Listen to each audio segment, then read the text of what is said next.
जिसे सबने कम समझा वही घर की सबसे बड़ी ताकत निकली। आज की कहानी का शीर्षक है, चलिए कहानी सुनते हैं। गांव की बात है, लगभग 50 साल पहले की। उस समय बेटियों की पढ़ाई को ज्यादा महत्व नहीं दिया जाता था। जैसे ही लड़की 16-17 साल की होती, उसके विवाह की बात शुरू हो जाती। ऐसे ही एक छोटे से शहर में रहने वाली सरिता पढ़ाई में बहुत तेज थी। उसका सपना था कि वह कॉलेज पूरा करे और अध्यापिका बने। लेकिन घर वालों ने इतनी पढ़ाई करके क्या करना है, अच्छा रिश्ता आया है, मना नहीं करते। सरिता की शादी पास के एक बड़े संयुक्त परिवार में कर दी गई। घर में सास ससुर, 3 जेठ जेठानी, देवर और कई बच्चे थे। घर बड़ा था, लेकिन उससे भी बड़े थे वहां के नियम। सुबह 4 बजे उठना, सबसे पहले आंगन निपना, चूल्हा जलाना, सबके लिए चाय बनाना, फिर रसोई का काम। दिन कब शुरू होता और कब खत्म हो जाता पता ही नहीं चलता। शादी के दूसरे ही दिन किसी रिश्तेदार ने ताना मारते हुए कहा, बहू तो बहुत पढ़ी लिखी है, देखना 2 दिन बाद कहेगी कि मैं रसोई नहीं करूंगी। दूसरे ने हंसते हुए कहा, आजकल की लड़कियां किताबें तो पढ़ लेती है, लेकिन रोटी गोल नहीं बना पाती। सरिता सब सुनती रही। उसने किसी से बहस नहीं की। उसने मन ही मन निश्चय किया कि वह अपने काम से सबको जवाब देगी। शुरू के कई महीने उसके लिए आसान नहीं थे।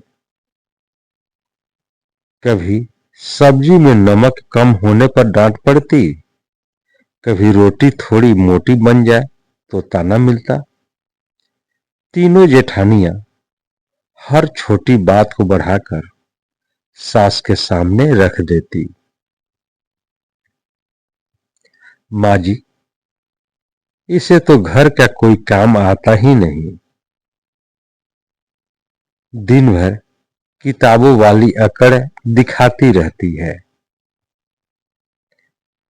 हालांकि सच्चाई बिल्कुल अलग थी।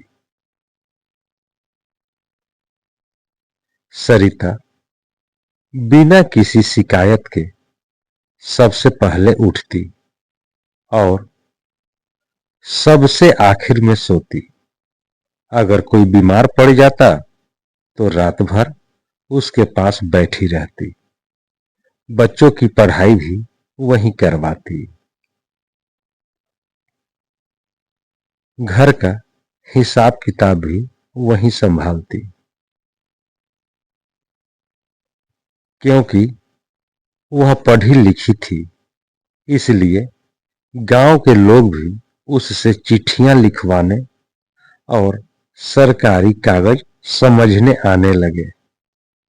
लेकिन घर में उसकी इस बात की कभी प्रशंसा नहीं हुई।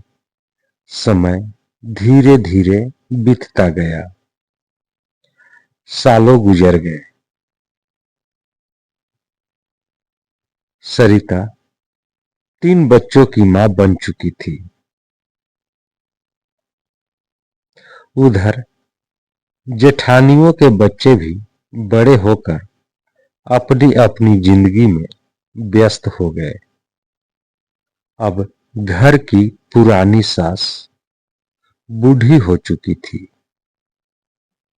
घुटनों का दर्द इतना बढ़ गया था कि चलना भी मुश्किल हो गया। पहले जिन बेटों और बहुओं पर उन्हें सबसे ज्यादा भरोसा था, वहीं अब उनके पास बैठने का समय नहीं निकाल पाते थे। खाना कमरे में रख दिया जाता, दवा समय पर मिले या नहीं किसी को फर्क नहीं पड़ता। ऐसे समय में सरिता ने बिना कुछ कहे उनकी पूरी जिम्मेदारी अपने ऊपर ले ली। वह रोज उन्हें नहलाती, समय पर दवा देती, उनके बाल संवारती। रात को कई कई बार उठकर देखती कि उन्हें सांस लेने में तकलीफ तो नहीं हो रही। सास कभी कभी शर्मिंदा होकर कहती, बहू, मैंने तुम्हारे साथ अच्छा व्यवहार नहीं किया था। सरिता मुस्कुराकर कहती, पुरानी बातें याद करके मन क्यों दुखाना, अब आप आराम कीजिए। एक दिन बरामदे में बैठी सास अपनी पुरानी जिंदगी याद कर रही थी। उन्होंने देखा कि सरिता सुबह से बिना रुके काम कर रही है। कभी रसोई, कभी बच्चों के फोन, कभी खेत से आए मजदूरों के लिए भोजन, तो कभी उनकी दवाइयां। उन्होंने धीरे से उसे पास बुलाया, बहू, बैठो मेरे पास। सरिता घबराकर बैठ गई। सास ने उसका हाथ अपने हाथ में लिया। उनकी आंखों से आंसू बह रहे थे। उन्होंने कहा, मैंने जीवन में सबसे बड़ी गलती तुम्हें पहचानने में की। दूसरों की बातों में आकर मैं तुम्हें हमेशा गलत समझती रही। आज समझ में आया कि पढ़ाई इंसान को घमंडी नहीं, समझदार बनाती है। अगर तुम इस घर में नहीं आती तो शायद यह परिवार कब का बिखर चुका होता। सरिता की आंखें भी भर आई। उसने धीरे से कहा, माँ जी, हर बहू अपने साथ सिर्फ सामान नहीं लाती, वह अपने सपने, अपने संस्कार और अपना पूरा जीवन लेकर आती है। अगर उसे थोड़ा विश्वास और थोड़ा सम्मान मिल जाए तो वह पूरे घर को अपना बना लेती है। सास ने कांपते हाथों से उसके सिर पर हाथ रखा। आज मैं दिल से कहती हूं, तुम मेरी बहू नहीं, मेरी बेटी हो।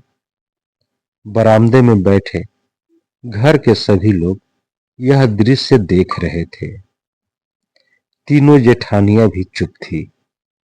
उन्हें पहली बार महसूस हुआ कि जिस बहू को वे वर्षों तक कमजोर समझती रही, वही इस घर की सबसे मजबूत नींव थी। उस दिन के बाद घर का माहौल बदलने लगा। अब कोई सरिता का मजाक नहीं उड़ाता था। उसकी सलाह के बिना कोई बड़ा फैसला नहीं होता था। बच्चे भी अपनी मां पर गर्व करने लगे और सास, वे अक्सर आने जाने वालों से कहती, भगवान हर घर को सरिता जैसी बहू दे, जिसने अपमान का जवाब कभी शब्दों से नहीं बल्कि अपने व्यवहार और सेवा से दिया। इस कहानी से हमें सीख मिलती है कि किसी इंसान की कीमत उसके कपड़ों, पढ़ाई या शहर से आने से नहीं होती। उसकी असली पहचान उसके संस्कार, धैर्य और व्यवहार से होती है। सम्मान देर से मिले तो भी उसका मूल्य कम नहीं होता, क्योंकि सच्चे कर्म एक दिन अपना परिचय स्वयं दे देते हैं। दोस्तों, यह कहानी आपको कैसी लगी? कहानी को लाइक करें, शेयर करें। चैनल पर नए हैं तो चैनल को सब्सक्राइब कर लें, बेल आइकन का बटन दबा दें कि आपको ऐसी कहानियां